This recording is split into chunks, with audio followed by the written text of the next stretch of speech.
there's still nothing. This waiting is just maddening. I'm sure just as soon as they have any news about your father, they'll tell us. I suppose so. I wonder how many irate relatives they have to deal with every year. A lot more than I'd have the patience for, I assure you. Mother, you can handle anything. Oh, Miriam, I wish that were true. I certainly haven't handled this situation very well. As I told you, I no longer love your father. I'm not sure that I ever did. I certainly didn't want this to happen to him. It's not your fault. Isn't it? Isn't the fact that I have returned into yours and your father's life that caused him to have this heart attack?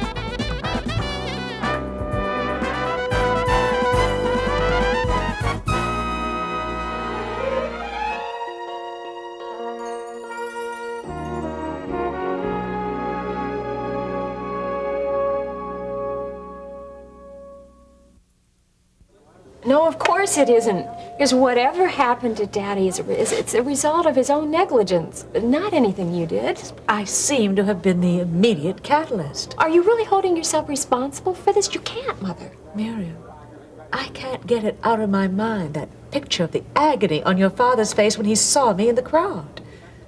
Well, that was a coincidence. If anyone was to blame besides Daddy, it was Nancy. How did this Nancy Lawson get so involved in your lives? It was really Daddy's and my fault. We had more to blame than anyone. Because after you left, everything just started falling apart between us. I had no idea that I was such a stabilizing effect on the two of you. Well, you were. After you were gone, we started just attacking each other incessantly. I was accusing him of letting me down, and he was accusing me of being too dependent. Both of which could prove to be correct. Exactly. And see, in the midst of all this finger-pointing came Nancy Lawson. How? Well, it was purely by chance. I met her at a job interview, and she sized up the situation quickly between Daddy and me and decided to move in right from there. I'm just really disappointed in your father. Nancy seems so obvious in her intentions. Well, she is. She was, and she still is. There's no beating around the bush with Nancy. She just identifies her objective and makes a straight line for it. See, that's it. Everything about her has been obvious, but Daddy still could not seem to see it. I just can't believe it. Your father always had an ulterior motive in everything he did and in everyone he used. Well, Daddy wasn't the philandering type. Or was he? Well, I don't know. I'm not sure. They say the wife is always the last to know. Oh, no, I'm sure he wasn't. How do you know? Well, I wasn't exactly an angel in that area, so I know the type. He definitely wasn't one of them. Charles was always interested in other matters. But, now, why do you bring that up now? Well, see, I think that it was his inexperience that gave Nancy such a foothold in his life. But, Miriam, he used her also. Well, she certainly got more out of it than he did. He's simply paying the price for his choice. Mother, I paid that price, too. I just wasn't mature about anything in my life, and I couldn't handle things, so she just picked right up on that and helped to make me dependent on her and manipulated that dependence into drugs. Oh, I told you all about that. You were so lucky that you got out of this alive. I know. See, Nancy just capitalized on all of our weaknesses just one at a time at a point when we were very vulnerable. And I know that that was really our fault. See, it just shows more about who we are, Daddy and I, Then about Nancy. Please, will you sit down and let's discuss this thing sensibly? I've had it with talking. I'm not going to talk anymore because time's running out and so am I. Listen, if you go now, you're just going to get a fraction of what you could get if you stay. Yeah, you're right. You know, this isn't exactly worth $50,000, is it, Nancy, huh? But it's a heck of a lot more than you're going to get. Charles is not going to die. Well, you just keep telling yourself that. Just keep believing it. Give me that ring. No, sorry. No. And if you're through now, excuse me, I'm going to go pack. Listen, you can't leave now. Look, I'll make a deal with you. If you stay, I'll give you $100,000. Ah, great, $100,000. Why don't you make it $1 million while you're at it? Throw in a few stock options from Hollister Mall. Tab, look, I'm serious. You're just grasping at straws, Nancy. That's a promise you cannot keep. It's hardly a good persuader. But if Charles lives, then I can keep that promise. That's an awfully big if, Nancy, huh? Besides, you know, I have this strange feeling in me that if he does live, that somehow your services aren't going to be wanted around here anymore. Listen carefully. Out of my many talents, one of them's knowing when to shove off, and the time is right now. I suggest to you that you hightail it out of here, too.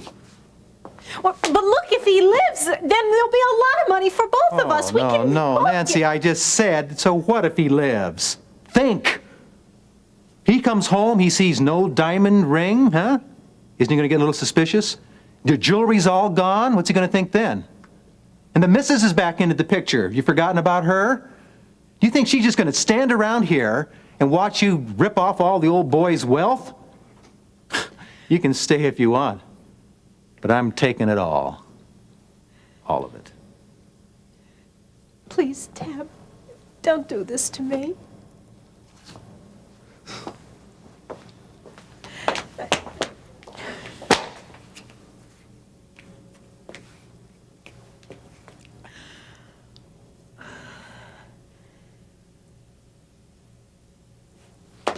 Tab?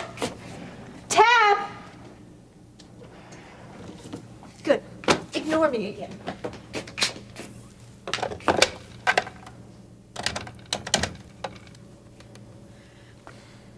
Hello, operator. Get me the police. This is an emergency. Yes, hello. May I speak with Sergeant John Brubaker, please, and hurry. Sergeant Brubaker, this is Nancy Lawson. Yeah, that's right.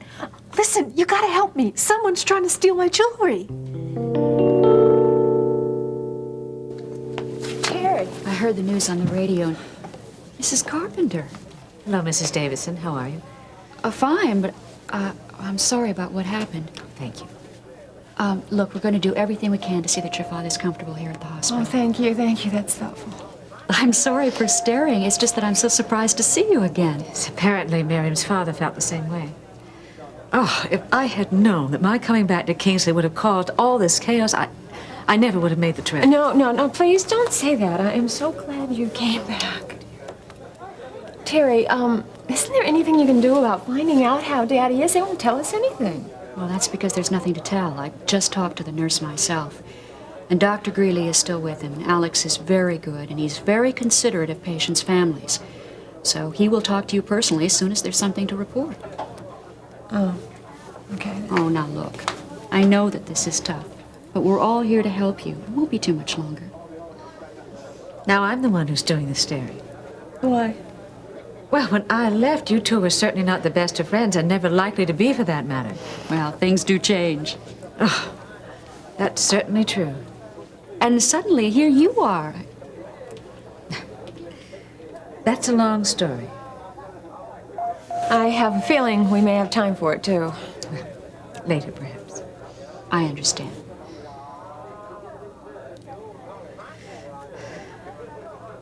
Oh, I was very sorry to hear about your daughter. Thank you. Is there any news of her condition? Still no change, I'm afraid. And what's the outlook for her future? Well, at this point, we really don't know. We are hoping and praying for the best, of course, but in the meantime, I must admit it's been very hard on all of us. You were gonna do what? Oh, it's no big deal. We were just gonna You know, have her jab that Lawson broad in the leg with a pin and have her jump up yelling and prove what a fake she is. That's dishonest. You and Miriam both sound alike. Well, I hope so. I take it she didn't agree with you. Nah, not really. I stuck a large hat pin in her purse just in case she changed her mind, but I think she's going to chicken out. Well, chicken out makes good sense to me. Well, somebody's got to give that broad what's coming to her. Well, believe you me, she'll get her just rewards eventually. Vengeance is mine, saith the Lord. Why should he have all the fun? Honestly. Hello? Ione, hi, it's me, Miriam. Oh, it's your partner in crime. What? What's that? Oh, nothing. I've just been let in on the plot to let Nancy Lawson get hers while hundreds watch, that's all. Really, Miriam? Look, I didn't have anything to do with that. Well, at least one person around here has got some sense. Listen, something's happened, and, I'm here at the hospital. Hospital? Well, why? It's Daddy. He's had a heart attack. Heart attack? Oh, merciful heavens. Well, is he all right? I don't know. We don't even know yet. Well, is he still alive? Yes, I guess he's still alive. Oh, well, how are you holding up, sweetheart? I'm doing as well as can be expected, I guess. Well, I'll come down. No, wait, just, it's really not necessary. Mother is here, and Terry Davidson's here. Mother? Your mother? Yeah, it's really incredible. She came to the mall opening. I don't quite understand it all myself either. Oh, well, it sounds like you've been through enough in one afternoon to keep your head spinning for a month. Yeah, I guess that's pretty much the way I feel. Listen, I just called to tell you what's going on so you wouldn't worry. Well, if you think I'm not worrying about you, you got another thing coming. Well, Ione, you know what I mean. Listen, honey, I just feel so bad sitting right here while you're down there going through all of that. If you don't mind, Miriam, let me come down. Well, if you really want to. Oh, I want to, honey. I'll be right down. Okay, I'll talk to you then. Heart attack. Oh, can you believe that? See, maybe I should go too. Well, if you want to. But do you think it's wise? Oh. Well, it's up to you. Oh, maybe you're right. Just my luck, Ronnie or Lance would spot me. Maybe I should do what Harold says and stay holed up here. Well, honey, if I'm not home for dinner, there's some leftover beef stew in the refrigerator. And fix yourself a salad. You just give Mary my best, okay? I will. Now, you just lock the door and you'll be fine. Yeah, don't worry.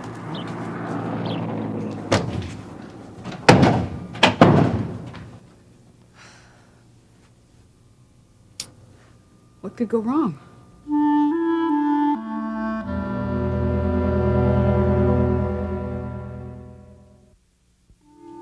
He robbed me. Yes, well, he's just left. His name is Barron, Thomas Barron. And he's driving a brown Maverick with a license plate that says TAB, T-A-B. Yeah, well, can you do something? Okay, all right, thank you. All right, okay, thank you. Thank you. Who are you on the phone with? I thought you had left. Who was on the phone, Nancy? Well, the hospital. I was calling about Charles, of course. And? Well, they wouldn't give out that kind of information over the phone. Oh, it's too bad. It looks like you'll have to hop in your little car and take your little caboose down to the hospital and just walk right in. What do you have in that bag? Oh, it's just a nice little assortment of odds and ends. Most of it's yours. Give me that. That's all I have left. Had left, Nancy. Had left, huh? Want to go 2 out of 3 falls? Come on, huh? Just get out of here, will you? Hey, that's the first request that you've ever given me I'm really happy to comply with. How about a little goodbye kiss? Oh, you disgust me. Oh, I can live with the insults. Mwah. That's the last thing you get from me.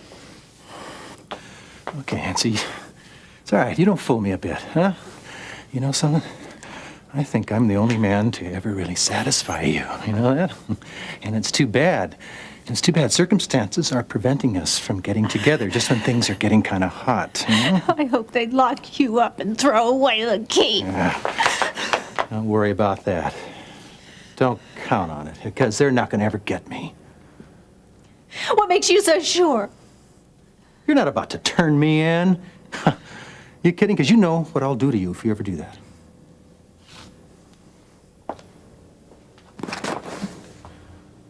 Goodbye, loser.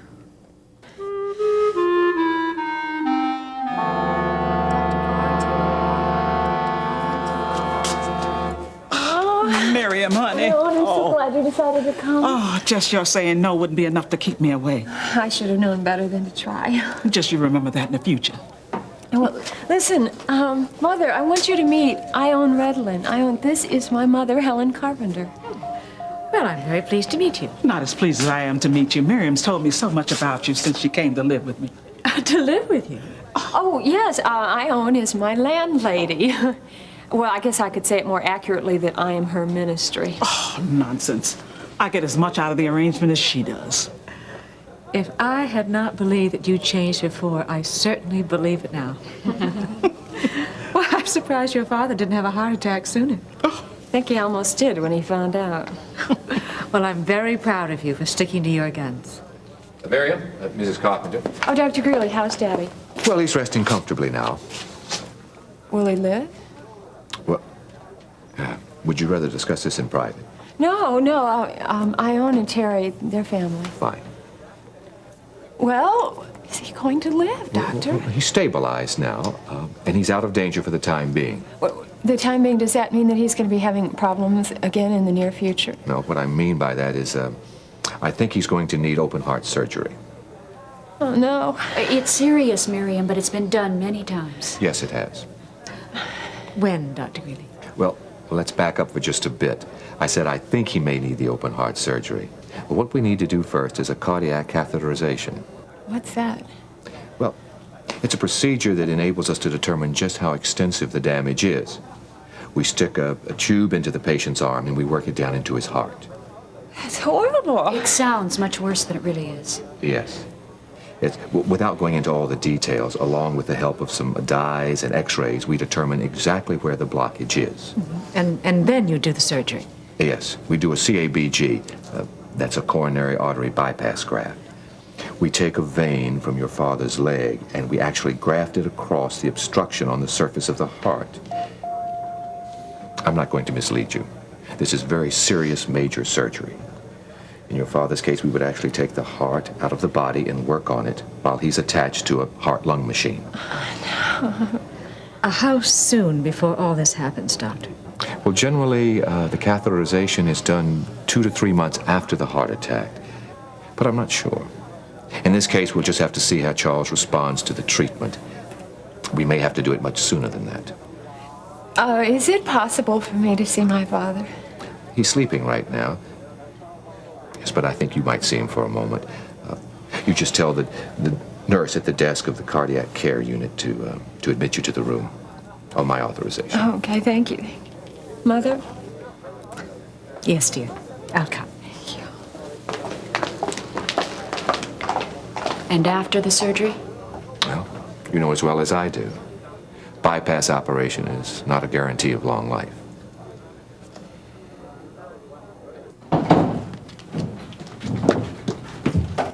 Mom? Anybody? In here, Jean. Where's everyone? Did you hear the news? Didn't you listen to the radio on the way home? No, what's up? Miriam's father had a heart attack at the opening of his new mall. What?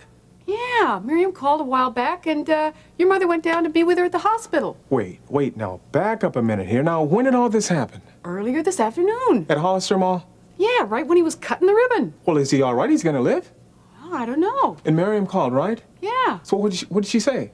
Well, I don't know exactly. Well, try, Babs, come on. Hey, come on. I mean, you're acting like I'm trying to hold something back. Oh, look, I'm sorry. That's probably my reporter instinct coming out in me. Yeah, I bet you always got your story, too, didn't you? I'm gonna get this one, too. Hey, wait a minute. You gonna go to the hospital just like that? Well, Mom's at the hospital, right? Yeah. There's my excuse. Catch you later, lady.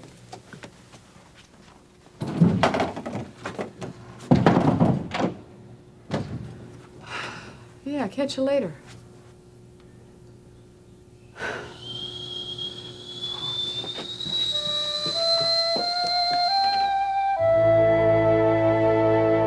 It's nice of you to call. Miriam appreciates it. Well, I think I'll get up to the CCU myself. After they've seen Charles, they might have some questions. I'll talk to you later. Fine.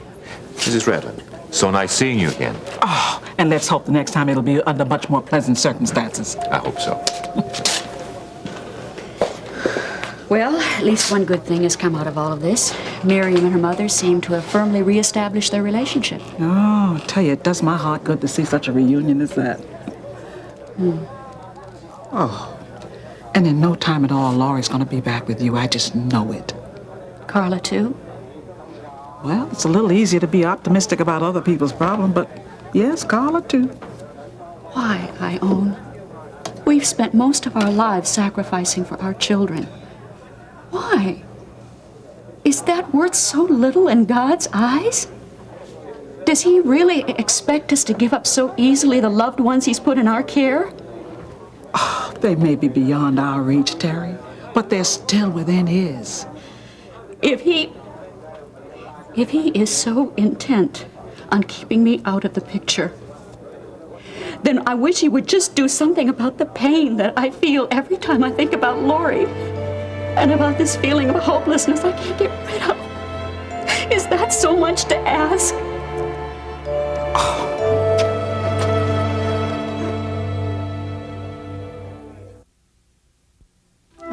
And I tell you, then Miriam decided to spend the night at King's Arms with her mother. Oh, yeah, that's nice. You know, we talked about her mother a couple of times. I'm glad she finally found her. You know, she seems like such a lovely woman. Yeah? I wonder how she finally wound up with you-know-who. Sorry.